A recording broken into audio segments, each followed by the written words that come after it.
Hi guys, അങ്ങനെ 10:30 ആയിട്ടുണ്ട്. ഇന്നിപ്പോൾ ഒരു 1 അവർ പഠിച്ചിട്ടുണ്ട്. പിന്നെ ഇനി കിച്ചണിൽ കുറച്ച് വർക്കുണ്ട്, അത് കഴിഞ്ഞിട്ട് വേണം ഇനി ബാക്കി നോക്കാൻ വേണ്ടിയിട്ട്.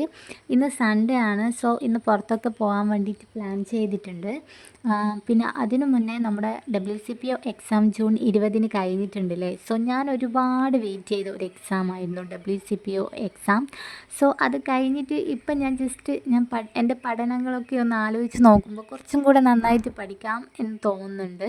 പിന്നെ അതെല്ലാ എക്സാമിനും അങ്ങനെ തന്നെയാണ്. നമ്മുടെ എക്സാമൊക്കെ കഴിഞ്ഞ് വീട്ടിലെത്തിയാൽ കുറച്ചും കൂടെ ഒന്നുകൂടെ നല്ലോണം പഠിച്ചിരുന്നെങ്കിൽ എന്നൊക്കെ തോന്നും.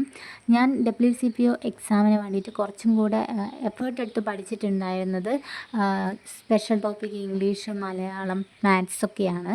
GK ഞാൻ അത്ര അങ്ങോട്ടേക്ക് ഇമ്പോർട്ടൻ്റ് കൊടുത്തിട്ടുണ്ടായിരുന്നില്ല. ഇനി CPO എക്സാം ഇനി വിളിക്കുമ്പോൾ ആ ഒരു സമയത്ത് എന്തായാലും അതിന് കുറച്ചും കൂടെ GKക്ക് കൂടെ ഇമ്പോർട്ടൻ്റ് കൊടുത്തിട്ട് പഠിക്കും. സോ ആ ഒരു ഏരിയയിൽ നിന്ന് എനിക്ക് അത്ര അങ്ങോട്ടേക്ക് മാർക്ക് കിട്ടിയിട്ടുണ്ടായിരുന്നില്ല. സയൻസ് ഏരിയയും അതുപോലെ തന്നെ എനിക്ക് അത്യാവശ്യം ടഫായിരുന്നു. സ്പെഷ്യൽ ടോപ്പിക്കും അതേപോലെ മാത്സൊക്കെ സിമ്പിളായിരുന്നു. സോ ഇനി അതൊന്നും പറഞ്ഞിട്ട് കാര്യമില്ല അല്ലേ. എന്തായാലും എക്സാം കഴിഞ്ഞു, ഇനി പ്രിലിംസിന് വേണ്ടിയിട്ട് പഠിക്കണം.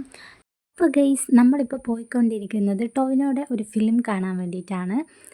ഫിലിം കണ്ടു കഴിഞ്ഞപ്പോൾ ഉണ്ടല്ലോ, അടിപൊളി ഫിലിമായിരുന്നു. എന്തായാലും കാണാൻ പറ്റുന്നവരൊക്കെ എന്തായാലും തിയേറ്ററിൽ പോയി കാണാം. പിന്നെ വീട്ടിൽ വന്നതിന് ശേഷം ഒരു പ്രിലിംസിൻ്റെ ഒരു ക്വസ്റ്റ്യൻ പേപ്പർ വർക്കൗട്ട് ചെയ്തിരുന്നു.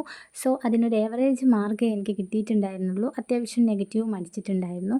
പിന്നെ ഉണ്ടല്ലോ, പ്രിലിംസിൻ്റെ കുറച്ച് ഹോട്ട് ടോപ്പിക്കുകൾ ഒക്കെ എഴുതി വെച്ചിട്ടുണ്ടായിരുന്നു. ഇനി അതിൽ പ്രകാരം കുറച്ച് പോർഷൻസൊക്കെ നോക്കിയിട്ട് വേണം എക്സാമിന് പോകാൻ വേണ്ടിയിട്ട്. അപ്പോൾ ഓക്കെ, ടാറ്റാ.